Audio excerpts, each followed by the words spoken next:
ಬಸ್ಗೆ ಒಂದೇ ಕುಟುಂಬದ 3 ಬಲಿಯಾಗಿದ್ದಾರೆ.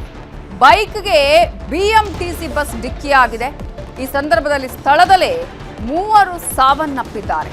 ಬಿಎಂಟಿಸಿ ಬಸ್ಗೆ ಒಂದೇ ಕುಟುಂಬದ 3 ಮೃತಪಟ್ಟಿದ್ದಾರೆ. ಇದು ಹೊಸಕೋಟೆ ತಾಲೂಕಿನ ಸೂಲಿಬೆಲೆ ಬಳಿ ನಡೆದಿರುವಂತಹ ಘಟನೆ. ಬಿಎಂಟಿಸಿ ಬಸ್ಗೆ ಒಂದೇ ಕುಟುಂಬದ 3 ಸಾವನ್ನಪ್ಪಿರುವಂತಹ ಘಟನೆ ನಡೆದಿದೆ. ಒಂದೇ ಕುಟುಂಬಕ್ಕೆ ಸೇರಿದಂತಹ ಅಪ್ಪ, ಅಮ್ಮ, ಮಗಳು 3 ಸಾವನ್ನಪ್ಪಿದ್ದಾರೆ. ಬೈಕ್ಗೆ ಬಿಎಂಟಿಸಿ ಬಸ್ ಡಿಕ್ಕಿ ಹೊಡೆದಂತಹ ಪರಿಣಾಮ ಒಂದೇ ಕುಟುಂಬದ 3 ಸ್ಥಳದಲ್ಲೇ ಸಾವನ್ನಪ್ಪಿದ್ದಾರೆ. ಹೊಸಕೋಟೆ ತಾಲೂಕಿನ ಸೂಲಿಬೆಲೆ ಬಳಿ ಈ ಭೀಕರ ಅಪಘಾತ ನಡೆದಿದೆ. ಸೂಲಿಬೆಲೆ ಟು ಹೊಸಕೋಟೆ ಮಾರ್ಗವಾಗಿ ಬಿಎಂಟಿಸಿ ಬಸ್ ಚಲಿಸ್ತಾ ಇತ್ತು.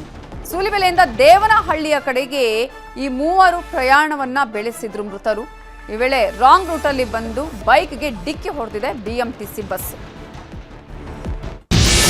ವಿಧಾನ ಪರಿಷತ್ ಚುನಾವಣೆಯಲ್ಲಿ ಅಡ್ಡ ಮತದಾನ ರಾಜ್ಯ ಬಿಜೆಪಿ ನಾಯಕರಿಗೆ ಸಂಕಷ್ಟ ತಂದಿಟ್ಟಿದೆ. ಹೀಗಾಗಿ ರಾಜ್ಯದಲ್ಲಿನ ಬೆಳವಣಿಗೆಗಳ ಕುರಿತಂತೆ ರಾಜ್ಯ ಬಿಜೆಪಿ ನಾಯಕರಿಗೆ ಬಿಜೆಪಿ ರಾಜ್ಯ ಉಸ್ತುವಾರಿ ರಾಧಾ ಮೋಹನ್ ದಾಸ್ ಅಗರ್ವಾಲ್ ಬುಲಾವ್ ಕೊಟ್ಟಿದ್ದಾರೆ. ಜೂನ್ 23ಕ್ಕೆ ದೆಹಲಿಗೆ ಬರುವಂತೆ ಬಿವೈ ವಿಜೇಂದ್ರ, ಆರ್ ಅಶೋಕ್ಗೆ ಬುಲಾವನ್ನ ಕೊಟ್ಟಿದ್ದಾರೆ. ಪರಿಷತ್ ಚುನಾವಣೆಯಲ್ಲಿ ಆಗಿರೋ ಅಡ್ಡ ಮತದಾನವನ್ನ ಬಿಜೆಪಿ ನಾಯಕರು ಗಂಭೀರವಾಗಿ ಪರಿಗಣಿಸಿದ್ದಾರೆ. ಅಡ್ಡ ಮತದಾನ ಮಾಡಿದ ಶಾಸಕರನ್ನ ಪತ್ತೆ ಹಚ್ಚುವುದಕ್ಕೆ ಸತ್ಯ ಶೋಧನಾ ಸಮಿತಿಯನ್ನ ರಚಿಸಲಾಗಿದೆ. ವಿಧಾನ ಪರಿಷತ್ ಸದಸ್ಯ ಸಿಟಿ ರವಿ, ಶಾಸಕರಾದ ಮಹೇಶ್ ತೆಂಗಿನಕಾಯಿ, ಮಾಜಿ ಶಾಸಕ ಎನ್ ಮಹೇಶ್ ನೇತೃತ್ವದಲ್ಲಿ ತಂಡ ರಚನೆ ಮಾಡಲಾಗಿದೆ. ಜೂನ್ 25ರ ಒಳಗೆ ವರದಿ ನೀಡುವಂತೆ ಗಡುವು ನೀಡಲಾಗಿದೆ. ಇನ್ನು ವಿಪಕ್ಷ ನಾಯಕ ಆರ್ ಅಶೋಕ್ ಕೂಡ ಭೇಟಿ ಬಳಿಕ ಮಾತಾಡಿರೋ ಬಿಜೆಪಿ ರಾಜ್ಯಾಧ್ಯಕ್ಷ ವಿಜೇಂದ್ರ, ಜೂನ್ 25ರ ಒಳಗೆ ವರದಿ ಕೊಡುವಂತೆ ಸತ್ಯಶೋಧನಾ ಸಮಿತಿಗೆ ಹೇಳಿದ್ದೇವೆ. ಕಾಂಗ್ರೆಸ್ನವರು ಕೆಲವರ ಹೆಸರು ತೇಲಿಬಿಟ್ಟಿದ್ದಾರೆ. ಆದರೆ ಬೈರತಿ ಬಸವರಾಜ್, ಚಂದ್ರು ಲಮಾಣಿ, ಕೃಷ್ಣ ನಾಯ್ಕ್ ತಾವು ಯಾವುದೇ ತಪ್ಪು ಮಾಡಿಲ್ಲ. ನಾನು ಕೂಡ ಹೈಕಮಾಂಡ್ ಭೇಟಿಗೆ ಸಮಯ ಕೇಳಿದ್ದೇನೆ. ಎಲ್ಲವನ್ನ ವಿವರಿಸ್ತೇವೆ ಅಂತ ಹೇಳಿದ್ರು. ಬೈರತಿ ಬಸವರಾಜ್ ಇರ್ಬೋದು, ಚಂದ್ರು ಲಮಾಣಿ ಇರ್ಬೋದು, ಕೃಷ್ಣ ನಾಯಕ್ ಇರ್ಬೋದು, ಈ ರೀತಿ ಬೇರೆ ಬೇರೆ ಹೆಸರುಗಳನ್ನು ತೇಲ್ಬಿಡೋ ಮೂಲಕ ಬಿಜೆಪಿಯಲ್ಲಿ ಬೆಂಕಿ ಹಚ್ಚಕ್ಕಂಥ ಕುತಂತ್ರದ್ದು ಕಾಂಗ್ರೆಸ್ರು ಮಾಡೋದಕ್ಕೆ ಹೊರಟಿದ್ದಾರೆ. ಹಾಗಾಗೇನೆ ಇದು ಯಾವುದಕ್ಕೂ ಕೂಡ ನಾವು ತಲೆ ಕೆಡಿಸ್ಕೊಳ್ಳೋದಿಲ್ಲ. ಅಂದರೆ ಈಗಾಗಲೇ ನಾನು ಹಿರಿಯ ಮುಖಂಡರಾಗಿರ್ತಕ್ಕಂಥ ಸಿಟಿ ರವಿ ಅವರು, ಕೊಳ್ಳೇಗಾಲದ ಮಾಜಿ ಸಚಿವರು ಮಹೇಶ್ ಅವರು ಮತ್ತು ಮಹೇಶ್ ತೆಂಗಿನಕಾಯಿ 3 ಜನದ ತಂಡ ಈಗಾಗಲೇ ಘೋಷಣೆ ಮಾಡಿದ್ದೇವೆ. 3-4 ದಿನದಲ್ಲಿ ಸತ್ಯಾಸತ್ಯತೆ ಏನು ಅನ್ನೋದು ಹೊರಬರ್ತದೆ. ಪರಿಷತ್ನ ಚುನಾವಣೆಯಲ್ಲಿ ಅಡ್ಡ ಮತದಾನ ಕುರಿತಂತೆ ಶಾಸಕ ಭೈರತಿ ಸುರೇಶ್ ಪ್ರತಿಕ್ರಿಯಿಸಿದ್ದಾರೆ. ನ್ಯೂಸ್ 18 ಜೊತೆಗೆ ಮಾತನಾಡಿರುವಂತಹ ಅವರು, ಯಾವುದೇ ತಪ್ಪು ಮಾಡಿದ್ರೂ ಕ್ರಮ ಆಗಲಿ, ನಾನೇ ತಪ್ಪು ಮಾಡಿದ್ರೂ ಕ್ರಮ ಆಗಲಿ, ನಾವು ಯಾರೂ ಅಡ್ಡ ಮತದಾನ ಮಾಡುವ ಆಮಿಷಕ್ಕೆ ಒಳಗಾಗಿಲ್ಲ. ಯಾರೂ ಪಕ್ಷಕ್ಕೆ ದ್ರೋಹ ಬಗೆಯೋ ಕೆಲಸ ಮಾಡಬಾರ್ದು, ಅಂಥವರು ಯಾರೇ ಇದ್ರೂ ಕ್ಷಮಿಸಬಾರ್ದು ಅಂತಂದ್ರು. ಶಾಸಕನಾಗಿ ಯಾರೇ ಅಡ್ಡ ಮತದಾನ ಮಾಡೋದಕ್ಕೂ ಅದು ತಪ್ಪು. ಪಕ್ಷಕ್ಕೆ ದ್ರೋಹ ಮಾಡಿದಂಥ ಕೆಲಸ. ಪಕ್ಷ ಅಂದರೆ ಒಂದು ತಾಯಿ ಥರ ಸಮಾನ. ಆ ತಾಯಿಗೆ ನಾವು ಇಲ್ಲೊಂದು ಕಡೆ ದ್ರೋಹ ಮಾಡಿದಂಗೆ, ಎಲ್ಲೊಂದು ಕಡೆ ನಮ್ಮ ಹೆಸರನ್ನು ಕೂಡ ಇಲ್ಲೊಂದು ಕಡೆ ತಳ್ಕಾಕಂಥದ್ದು ಆಗ್ತಾಯಿದೆ. ನಾವೆಲ್ಲ ಒಂದು ಪಕ್ಷದ ತತ್ವ ಸಿದ್ಧಾಂತಗಳಲ್ಲಿ ಬಂದು ಇವತ್ತು ಪಕ್ಷದಲ್ಲಿ ಕೆಲಸ ಮಾಡ್ತಾಯಿದ್ದೀವಿ. ಪಕ್ಷ ಇವತ್ತು ನಮಗೆ ಸಾಕಷ್ಟು ಗೌರವವನ್ನು ಕೊಟ್ಟಿದ್ದಾರೆ. ಒಂದು ಉಪಾಧ್ಯಕ್ಷರಾಗಿ ಒಂದು ಸೇವೆ ಮಾಡೋಂಥ ಅವಕಾಶವನ್ನು ಕೊಟ್ಟಿದ್ದಾರೆ. ಹಾಗಾಗಿ ನಾವು ಯಾವೆಲ್ಲ ಒಂದು ತಪ್ಪು ಮಾಡಿರೋದಕ್ಕೆ ಅವಕಾಶನೇ ಇಲ್ಲ. ಯಾವುದೇ ಆಸೆ ಆಮಿಷಗಳಿಗೆ ಪಕ್ಷದ ಆದೇಶವನ್ನು ಸ್ಪಷ್ಟವಾಗಿ ಪಾಲಿಸಿದ್ದೀವಿ. ಎನ್ಡಿಎ ಅಭ್ಯರ್ಥಿಗೆ ನಾವು ಮತ ಹಾಕಿದ್ದೀವಿ ಅಂತ ಶಾಸಕ ಚಂದ್ರು ಲಮಾಣಿ, ಕೃಷ್ಣ ನಾಯ್ಕ್ ಸ್ಪಷ್ಟನೆಯನ್ನು ಕೊಟ್ಟಿದ್ದಾರೆ. ಯಾವುದೇ ಕಾರಣಕ್ಕೂ ವಿಷಯ ಗೊತ್ತಿಲ್ಲದೇ ನಮ್ಮ ಅಧಿಕೃತವಾಗಿ ಭಾರತೀಯ ಜನತಾ ಪಾರ್ಟಿಯಿಂದ ಪಟ್ಟಿಯನ್ನು ಕೊಡೋಕ್ಕಿಂತ ಮುಂಚೆನ ದಯವಿಟ್ಟು ಅದನ್ನು ಹರಿದಿಡಬೇಡಿ. ಯಾಕಂದರೆ ನಾನು ಅತ್ಯಂತ ಚಿಕ್ಕ ವಯಸ್ಸಿನಲ್ಲಿ 32 ವಯಸ್ಸಿನಲ್ಲಿ ನನ್ನ ಕ್ಷೇತ್ರದಿಂದ ಭಾರತೀಯ ಜನತಾ ಪಾರ್ಟಿ ಯಾವುದೇ ನನ್ನ ರಾಜಕೀಯ ಏನೂ ಇಲ್ಲದೇ ನಮಗೆ ರಾಜಕೀಯಕ್ಕೆ ತಂದು ಮೊದಲನೇ ಬಾರಿಗೆ ನಾವು ಶಾಸಕರಾಗಿದ್ದೀವಿ. ಲಿಂಗರಾಜ್ ಪಾಟೀಲ್ ಅವರಿಗೆ 3 ಮತಗಳು ಕಡಿಮೆ ಬಿದ್ದಿದ್ದಾವೆ ಮತ್ತು ರಘು ಕೌಟಲ್ಯ ಅವರಿಗೆ 1 ಮತ. ಆ 4 ಬಂದು ನಮ್ಮ ಚಂದ್ರು ಲಮಾಣಿ, ಕೃಷ್ಣ ನಾಯಕ್ ಮತ್ತು ದುರ್ಯೋಧನ ಐಹೊಳೆ ಮತ್ತು ನಮ್ಮ ಭೈರತಿ ಬಸವರಾಜ್ ಅಂತೇಳಿ 4 ಜನರ ಹೆಸರು ತೋರಿಸಿದ್ರು. ಕೃಷ್ಣ ನಾಯಕ್ ಮತ್ತು ಚಂದ್ರು ಲಮಾಣಿ ಅವರು ಅವರಿಗೆ ವೋಟ್ ಮಾಡಲಿಕ್ಕೇ ಆ ಪಟ್ಟಿಯಲ್ಲಿ ನಾವಿಲ್ಲ, ಮತ್ತು ನಮಗೆ ಎನ್ಡಿಎ ಅಭ್ಯರ್ಥಿಗೆ ವೋಟ್ ಮಾಡಲಿಕ್ಕೆ ಪಟ್ಟಿಯಲ್ಲಿ ಸೇರಿಸಿದ್ರು. ಹಾಗಾಗಿ ಈ ರೀತಿಯ ತಪ್ಪು ಸಂದೇಶಗಳು ಹೋಗಬಾರ್ದು. ಲಿಂಗರಾಜ್ ಪಾಟೀಲ್ ಅವರಿಗೆ ಅಡ್ಡ ಮತದಾನದ ಆರೋಪಕ್ಕೆ ಸಂಬಂಧಪಟ್ಟಂತೆ ಬಿಜೆಪಿಯ ರಾಜ್ಯಾಧ್ಯಕ್ಷ ಬಿವೈ ವಿಜಯೇಂದ್ರಗೆ ಶಾಸಕ ಎಚ್ಕೆ ಸುರೇಶ್ ಪತ್ರದ ಮೂಲಕ ಸ್ಪಷ್ಟನೆ ಕೊಟ್ಟಿದ್ದಾರೆ. ನಾನು ತಡವಾಗಿ ಬಂದು ಮತದಾನ ಮಾಡಿದ್ದಕ್ಕೆ ಆಧಾರರಹಿತ ಆರೋಪ ಮಾಡಲಾಗ್ತಿದೆ. ನಾನು ವಿಪಕ್ಷ ನಾಯಕರ ಸೂಚನೆ ಮೇರೆಗೆ ಮತವನ್ನ ಚಲಾಯಿಸಿದ್ದೀನಿ. ಈ ರೀತಿಯ ಊಹಾಪೋಹದ ಹೇಳಿಕೆಯಿಂದ ನನ್ನ ಘನತೆಗೆ ಧಕ್ಕೆ ಆಗಿದೆ ಅಂತ ಆ ಪತ್ರದಲ್ಲಿ ಉಲ್ಲೇಖಿಸಲಾಗಿದೆ. ಪರಿಷತ್ ಚುನಾವಣೆಯಲ್ಲಿ ಅಡ್ಡ ಮತದಾನ ಹಿನ್ನೆಲೆ ಬೆಂಗಳೂರಲ್ಲಿ ಕೇಂದ್ರ ಸಚಿವ ಕುಮಾರಸ್ವಾಮಿ ಮನೆಯಲ್ಲಿ ಸಭೆ ಮಾಡಿದ್ರು. ಜೆಪಿ ನಗರದ ಮನೆಯಲ್ಲಿ ನಡೆದಂತಹ ಸಭೆಯಲ್ಲಿ ಶ್ರೀನಿವಾಸಪುರ ಶಾಸಕ ವೆಂಕಟ ಶಿವಾರೆಡ್ಡಿ, ಶಿವಮೊಗ್ಗ ಗ್ರಾಮೀಣ ಶಾಸಕಿ ಶಾರದಾ ಪುರನಾಯಕ್, ಶ್ರವಣಬೆಳಗೊಳ ಶಾಸಕ ಬಾಲಕೃಷ್ಣ, ಶಾಸಕ ಸಮೃದ್ಧಿ ಮಂಜುನಾಥ್, ಚಿಕ್ಕನಾಯಕನಹಳ್ಳಿಯ ಸುರೇಶ್ ಬಾಬು, ಹಗರಿಬೊಮ್ಮನಹಳ್ಳಿ ಶಾಸಕ ನೇಮಿರಾಜ್ ಸೇರಿದಂತೆ ಹಲವರು ಭಾಗಿಯಾಗಿದ್ದಾರೆ. ಆದರೆ ಶಾಸಕರಾದ ಜಿಟಿ ದೇವೇಗೌಡ, ಎಚ್ಡಿ ರೇವಣ್ಣ ಸಭೆಗೆ ಗೈರಾಗಿದ್ರು. ಎಚ್ಡಿಕೆ ನಿವಾಸದ ಬಳಿ ಮಾತಾಡಿದ ಶಾಸಕಿ ಶಾರದಾ ಪುರನಾಯಕ್, ಅವಕಾಶ ಕೊಟ್ಟ ಪಕ್ಷಕ್ಕೆ ದ್ರೋಹ ಮಾಡಬಾರದು. ಜಿಟಿ ದೇವೇಗೌಡ ಅವರು ಪಕ್ಷದಿಂದ ಹೊರಗಿದ್ರು, ಅವರು ಅಡ್ಡ ಮತದಾನ ಮಾಡಿದ್ದು ಓಕೆ, ಅದೇ ಜೊತೆಗೇ ಇದ್ದು ಅಡ್ಡ ಮತದಾನ ಮಾಡಿದ್ದು ಸರಿಯಲ್ಲ. ಏನು ಕ್ರಮ ತೆಗೆದುಕೊಳ್ತಾರೋ ಅದು ದೊಡ್ಡವರಿಗೆ ಬಿಟ್ಟಿದ್ದು ಅಂತ ಹೇಳಿದರು. ಕ್ರಾಸ್ ವೋಟಿಂಗ್ ಹಿನ್ನೆಲೆ ಪರೋಕ್ಷವಾಗಿ ಶಾಸಕ ಜಿಟಿ ದೇವೇಗೌಡ ವಿರುದ್ಧ ಎಚ್ಡಿ ಕುಮಾರಸ್ವಾಮಿ ಗುಡುಗಿದ್ದಾರೆ. ಮೈಸೂರಲ್ಲಿ ಮಾತಾಡಿದ HDK, money power, muscle power ಬಗ್ಗೆ ನಾನು ಮೊದಲೇ ಹೇಳಿದ್ದೆ, ಅತಿಯಾದ ನಂಬಿಕೆ ಒಳ್ಳೆಯದಲ್ಲ ಅನ್ನೋ ಸಂದೇಶ ಕೊಟ್ಟಿದ್ದಾರೆ. ನಿಜವಾದ ಅಖಾಡ ಇರೋದು 2028ರ ಚುನಾವಣೆಗೆ ಅಂತ ಹೇಳಿದ್ರು. ಪಕ್ಷದ ಹಿತಶತ್ರುಗಳ ಬಗ್ಗೆ ತಿಳಿಯಲು ಅಭ್ಯರ್ಥಿ ಹಾಕಿದ್ದೆ ಅನ್ನುವ ಎಚ್ಡಿಕೆ ಹೇಳಿಕೆ ಬಗ್ಗೆ ಮಾಜಿ ಸಂಸದ ಡಿಕೆ ಸುರೇಶ್ ತಿರುಗೇಟು ಕೊಟ್ಟಿದ್ದಾರೆ.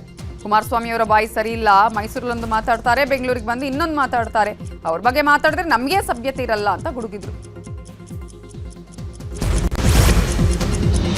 ಬಿಜೆಪಿ ಜೆಡಿಎಸ್ನಲ್ಲಿ ಅಡ್ಡ ಮತದಾನ ನಡೆದಿರುವುದಕ್ಕೆ ಸಚಿವ ಪ್ರಿಯಾಂಕ್ ಖರ್ಗೆ ವ್ಯಂಗ್ಯವಾಡಿದ್ದಾರೆ. ಬಿಜೆಪಿ ಹಾಗೂ ಜೆಡಿಎಸ್ನಲ್ಲಿ ನಾಯಕತ್ವ ಕೊರತೆ ಇರುವುದು ಗೊತ್ತಾಗ್ತಿದೆ. ಅವರಲ್ಲೇ ನಂಬಿಕೆ ಇಲ್ಲದಂತಾಗಿದೆ. ಜನಪರ ಯೋಜನೆ ಗ್ಯಾರಂಟಿಯನ್ನ ಕೊಟ್ಟಿದ್ದೀವಿ, ಹೀಗಾಗಿ ನಮಗೆ ಸ್ವಾಭಿಮಾನದ ಮತ ಹಾಕಿದ್ದಾರೆ. ಯಾವ ಪಕ್ಷದವರು ಟೀಕೆ ಮಾಡ್ತಿದ್ದಾರೋ ಅದೇ ಪಕ್ಷದ ನಾಯಕರ ಮತ ನಮಗೆ ಬಿದ್ದಿದೆ. ಅಶೋಕ್, ವಿಜೇಂದ್ರ, ಕುಮಾರಸ್ವಾಮಿ ನಾಯಕತ್ವಕ್ಕೆ ಸೋಲಾಗಿದೆ ಅಂತ ಪ್ರಿಯಾಂಕ್ ಖರ್ಗೆ ಹೇಳಿದ್ದಾರೆ. ಇನ್ನು ಅರಮನೆ ಮೈದಾನದಲ್ಲಿ ಮಾತನಾಡಿದ ಸಚಿವ ಸತೀಶ್ ಜಾರಕಿಹೊಳಿ, ಎಷ್ಟು ಮತಗಳು ಬರ್ತಾವೆ ಅಂತ ನಿರೀಕ್ಷೆ ಮಾಡಿರಲಿಲ್ಲ. ದೆಹಲಿ ಮಾಡೆಲ್ ಕರ್ನಾಟಕದಲ್ಲಿ ಅನುಷ್ಠಾನ ಆಗಿದೆ. ಬಿಜೆಪಿಯಲ್ಲಿ ನಾಯಕತ್ವ ಗೊಂದಲವಿದೆ ಅಂತ ಹೇಳಿದರು. ಗ್ಯಾರಂಟಿ ಫಲಾನುಭವಿಗಳನ್ನ ಫಿಲ್ಟರ್ ಮಾಡೋದು ಫಿಕ್ಸ್ ಆಗಿದೆ. ಈ ಕುರಿತಂತೆ ವಿಧಾನಸೌಧದಲ್ಲಿ ಸಿಎಂ ಡಿಕೆ ಶಿವಕುಮಾರ್ ಗ್ಯಾರಂಟಿ ಅನುಷ್ಠಾನ ಸಮಿತಿ ಸಭೆ ಮಾಡಿದ್ರು. ವೇಳೆ ಮಾತಾಡಿರೋ ಡಿಕೆ ಶಿವಕುಮಾರ್, ಒಬ್ಬ ಅರ್ಹ ಫಲಾನುಭವಿಗಳಿಗೂ ತೊಂದರೆ ಆಗಬಾರದು, ಯೋಜನೆಯ ದುರುಪಯೋಗಕ್ಕೆ ಮಾತ್ರ ಬ್ರೇಕ್ ಹಾಕಬೇಕು ಅಂತ ಹಿರಿಯ ಅಧಿಕಾರಿಗಳಿಗೆ ಸಿಎಂ ಖಡಕ್ ಸೂಚನೆ ಕೊಟ್ಟಿದ್ದಾರೆ. ಕರಾವಳಿಯಲ್ಲಿ ಪ್ರವಾಸೋದ್ಯಮ ಅಭಿವೃದ್ಧಿ ಕುರಿತಂತೆ ವಿಧಾನಸೌಧದಲ್ಲಿ ಮಹತ್ವದ ಸಭೆ ನಡೆಯಿತು. ಸಿಎಂ ನೇತೃತ್ವದಲ್ಲಿ ನಡೆದ ಸಭೆಯಲ್ಲಿ ನಟ ರಿಷಬ್ ಶೆಟ್ಟಿ ಕೂಡ ಭಾಗಿಯಾಗಿದ್ರು. ಸಭೆಗೆ ಆಗಮಿಸಿದ ರಿಷಬ್ ಶೆಟ್ಟಿ ಅವರನ್ನ ಖುದ್ದು ಸಿಎಂ ಡಿಕೆ ಶಿವಕುಮಾರ್ ಆತ್ಮೀಯವಾಗಿ ಬರಮಾಡಿಕೊಂಡರು. ಈಗ ಕಾವೇರಿ ಕದನದ ಪ್ರಮುಖ ಸುದ್ದಿಗಳು. ಮೇಕೆದಾಟು ಯೋಜನೆ ವಿರೋಧಿಸಿ ನಿನ್ನೆಯಷ್ಟೇ ತಮಿಳುನಾಡು ರಾಜ್ಯಪಾಲರು ಭಾಷಣವನ್ನು ಮಾಡಿದ್ದು, ಇವತ್ತು ಮೇಕೆದಾಟು ಯೋಜನೆ ವಿರುದ್ಧ ತಮಿಳುನಾಡು ವಿಧಾನಸಭೆ ನಿರ್ಣಯವನ್ನು ಅಂಗೀಕರಿಸಿದೆ. ಮೇಕೆದಾಟು ಯೋಜನೆ ತಡೆಗೆ ಕರ್ನಾಟಕ ವಿರುದ್ಧ ಕಾನೂನು ಹೋರಾಟ ಹಾಗೂ ಕೇಂದ್ರ ಸರ್ಕಾರದ ಮೇಲೆ ಒತ್ತಡ ಹೇರುವ ಬಗ್ಗೆ ಸಿಎಂ ವಿಜಯ್ ನೇತೃತ್ವದ ತಮಿಳುನಾಡು ವಿಧಾನಸಭೆ ನಿರ್ಣಯವನ್ನು ಅಂಗೀಕರಿಸಿದೆ. ಮೇಕೆದಾಟು ಅನುಷ್ಠಾನಗೊಂಡರೆ ತಮಿಳುನಾಡಿನ ಕೃಷಿ ರೈತರ ಮೇಲೆ ಗಂಭೀರ ಪರಿಣಾಮ ಬೀರಲಿದೆ. ಹೀಗಾಗಿ ದಕ್ಷಿಣ ರಾಜ್ಯಗಳ ಹಿತಾಸಕ್ತಿಗೋಸ್ಕರ ಯೋಜನೆಯ ಒಪ್ಪಿಗೆ ವಾಪಸ್ ಪಡೆಯಬೇಕು ಅಂತ ನಿರ್ಣಯಿಸಿದ್ದು, ಸಿಎಂ ವಿಜಯ್ ನಿರ್ಣಯಕ್ಕೆ ಕಾಂಗ್ರೆಸ್, ವಿಸಿಕೆ ಪಕ್ಷಗಳು ಬೆಂಬಲವನ್ನು ನೀಡಿವೆ. ಮೇಕೆದಾಟು ಯೋಜನೆ ವಿರೋಧಿಸಿ ತಮಿಳುನಾಡು ವಿಧಾನಸಭೆ ನಿರ್ಣಯ ಅಂಗೀಕಾರದ ಬಗ್ಗೆ ವಿಪಕ್ಷ ನಾಯಕ ಆರ್ ಅಶೋಕ್ ಕಿಡಿಕಾರಿದ್ದಾರೆ. ಡಿಕೆ ಶಿವಕುಮಾರ್ ಏನೋ ಕಡ್ದು ಕಟ್ಟೆ ಹಾಕ್ಬಿಡ್ತೀನಿ ಅಂತ ಪಾದಯಾತ್ರೆ ಮಾಡಿದ್ರು. ನಮ್ಮ ಸರ್ಕಾರ ಬಂದ ಕೂಡಲೇ ಮೇಕೆದಾಟುವಿಗೆ ಶಂಕುಸ್ಥಾಪನೆ ಮಾಡ್ತೀನಿ ಅಂದ್ರು, ಆದ್ರೆ ₹1 ಕೊಟ್ಟಿಲ್ಲ. ಇದೆಲ್ಲ ಡಿಕೆಶಿ ಆಡ್ತಿರುವ ನಾಟಕ ಅಂತ ಆಕ್ರೋಶ ಹೊರಹಾಕಿದ್ರು.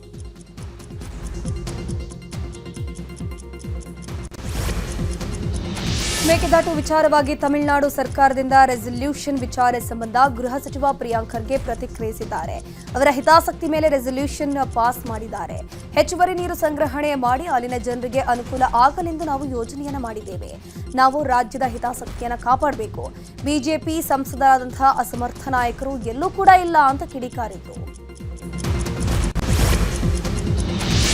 ರಾಜ್ಯದಲ್ಲಿ ಮುಂಗಾರು ಮಳೆ ತೀವ್ರ ಅಭಾವ ಹಿನ್ನೆಲೆ ಬೆಳಗಾವಿ ಜಿಲ್ಲೆಯಲ್ಲಿ ಕುಡಿಯುವ ನೀರಿಗೆ ಸಮಸ್ಯೆ ಎದುರಾಗಿದೆ. ಹೀಗಾಗಿ ನೀರಿನ ಸಮಸ್ಯೆ ನೀಗಿಸಲು ಸಿಎಂ ಡಿಕೆ ಶಿವಕುಮಾರ್ ಎಂಟ್ರಿಯಾಗಿದ್ದು, ನಾಳೆ ಮಹಾರಾಷ್ಟ್ರ ಸಿಎಂ ದೇವೇಂದ್ರ ಫಡ್ನವೀಸ್ ಅವರನ್ನ ಭೇಟಿಯಾಗಲಿದ್ದಾರೆ. ನಾಳೆ ಮಧ್ಯಾಹ್ನ ಭೇಟಿಯಾಗಲಿದ್ದು, ಈ ವೇಳೆ ಕೃಷ್ಣಾ ನದಿಗೆ 2 ಟಿಎಂಸಿ ನೀರು ಬಿಡುಗಡೆಗೆ ಮನವಿ ಮಾಡುವ ಸಾಧ್ಯತೆ ಇದೆ. ಈಗ ಕ್ರೈಮ್ ಲೋಕದ ಪ್ರಮುಖ ಸುದ್ದಿಗಳು. ಮಹರ್ಷಿ ವಾಲ್ಮೀಕಿ ನಿಗಮದಲ್ಲಿ ಅವ್ಯವಹಾರ ಪ್ರಕರಣಕ್ಕೆ ಸಂಬಂಧಪಟ್ಟಂತೆ ಮಾಜಿ ಸಚಿವ ಬಿ ನಾಗೇಂದ್ರ ಜಾಮೀನು ರದ್ದು ಕೋರಿ ಸಿಬಿಐ ಅರ್ಜಿಯನ್ನು ಸಲ್ಲಿಸಿದೆ. ವಿಚಾರಣೆ ವೇಳೆ ಆರೋಪಿಗಳ ಮೊಬೈಲ್ನಲ್ಲಿ ಕೆಲ ವಿಡಿಯೋಗಳು ಪತ್ತೆಯಾಗಿದೆ. ಹಣದ ಕಂತೆ ಎಣಿಸುತ್ತಿರುವಂತಹ ವಿಡಿಯೋಗಳ ಬಗ್ಗೆ ವಿವರಣೆ ನೀಡಿಲ್ಲ. ಅಲ್ಲದೆ ಮುಂಬೈನ ಮಹಿಳೆಯೊಬ್ಬರಿಗೆ 2,50,00,000 ಹಣ ವರ್ಗಾವಣೆಯಾಗಿದೆ. ಆಕೆ ಬಿ ನಾಗೇಂದ್ರ ಅವರ ಪತ್ನಿ ಅಂತ ಹೇಳಿಕೊಂಡಿದ್ದಾರೆ. ಮುಂಬೈ ಅಪಾರ್ಟ್ಮೆಂಟ್ನಲ್ಲಿರುವ ಮಹಿಳೆಯ ದಾಖಲೆಗಳಲ್ಲೂ ಬಿ ನಾಗೇಂದ್ರ ಪತ್ನಿ ಅಂತ ಇದೆ ಅಂತ ಅರ್ಜಿಯಲ್ಲಿ ಉಲ್ಲೇಖಿಸಲಾಗಿದೆ. ಹಣದ ವರ್ಗಾವಣೆ ಬಗ್ಗೆ ಸೂಕ್ತ ವಿವರಣೆ ನೀಡಿಲ್ಲ. ಹೀಗಾಗಿ ಜಾಮೀನು ರದ್ದು ಮಾಡಬೇಕು ಅಂತ ಸಿಬಿಐ ಪರ ಎಸ್ಪಿಪಿ ಪ್ರಸನ್ನಕುಮಾರ್ ಮನವಿಯನ್ನು ಮಾಡಿಕೊಂಡರು.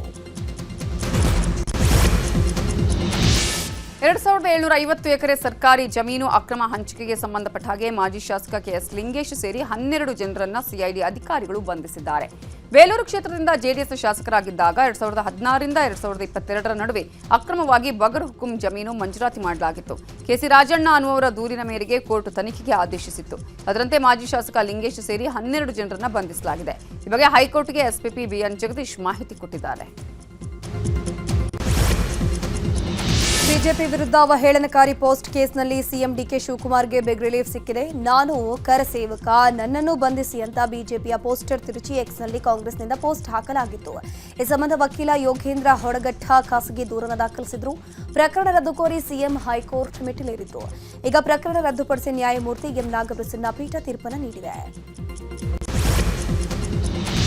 ಬೆಂಗಳೂರಲ್ಲಿ ಸಿಐಡಿ ಪೊಲೀಸ್ ಜೀಪಲ್ಲಿ ಬಂದು 20 ಲಕ್ಷ ರೂಪಾಯಿ ರಾಬರಿ ಮಾಡಿರೋ ಘಟನೆ ನಡೆದಿದೆ. ಪೊಲೀಸ್ ಐಡಿ ಕಾರ್ಡ್ ತೋರಿಸಿ ಕೇರಳ ಮೂಲದ ಯುವಕರಿಂದ 20 ಲಕ್ಷ ರೂಪಾಯಿ ರಾಬರಿ ಮಾಡಿದ್ದಾರೆ. ಮಡಿವಾಳದ ಖಾಸಗಿ ಹೋಟೆಲ್ ಬಳಿ ಈ ರಾಬರಿ ನಡೆದಿದೆ. ಕೇರಳ ಮೂಲದ ಯುವಕರು ಮಡಿವಾಳ ಠಾಣೆಗೆ ಬಂದು ದೂರು ಕೊಟ್ಟಿದ್ರು.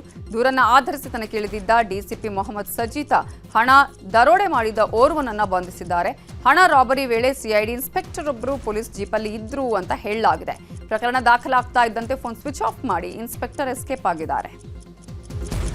ಇನ್ನು ಪೊಲೀಸ್ ಇನ್ಸ್ಪೆಕ್ಟರ್ನಿಂದ ದರೋಡೆ ಪ್ರಕರಣ ಸಂಬಂಧ ಬೆಂಗಳೂರು ನಗರ ಪೊಲೀಸ್ ಆಯುಕ್ತ ಸೀಮಂತ್ ಕುಮಾರ್ ಸಿಂಗ್ ಪ್ರತಿಕ್ರಿಯಿಸಿದ್ದಾರೆ. ನಿನ್ನೆ ತಡರಾತ್ರಿ ಮಡಿವಾಳ ಪೊಲೀಸ್ ಠಾಣೆಗೆ ದೂರು ಬಂದಿದೆ. ಇನ್ಸ್ಪೆಕ್ಟರ್ ಒಬ್ಬರ ಪಾತ್ರದ ಬಗ್ಗೆ ಮಾಹಿತಿ ಬಂದಿದೆ. ಅದರ ಬಗ್ಗೆ ತನಿಖೆ ಮಾಡ್ತಿದ್ದೇವೆ ಅಂತ ಹೇಳಿದರು.